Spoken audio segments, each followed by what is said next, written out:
કરજણમાં પાછું આવ્યું એ જૂનું જાદુ પુસ્તકોના જ્ઞાનનો જમાનો।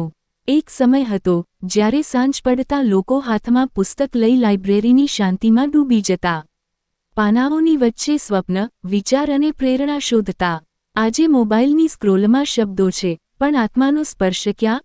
એ જ સ્પર્શ ફરી પાછો લાવવા કરજણમાં શરૂ થયું છે સરકારી પુસ્તકાલય, જેનું ઉદ્ઘાટન કરજણના ધારાસભ્ય અક્ષય પટેલના હસ્તે નગરના નવાબજાર વિસ્તારમાં નીલકંઠેશ્વર મહાદેવ મંદિર સામે આવેલ શોપિંગ સેન્ટરમાં કરવામાં આવ્યું। આ લાઇબ્રેરી માત્ર ઇમારત નથી, આ છે વિચારનો મંદિર, જ્યાં પાનાની ખસખસમાં ઊર્જા છે અને દરેક પુસ્તકમાં છુપાયેલું છે એક નવું વિશ્વ।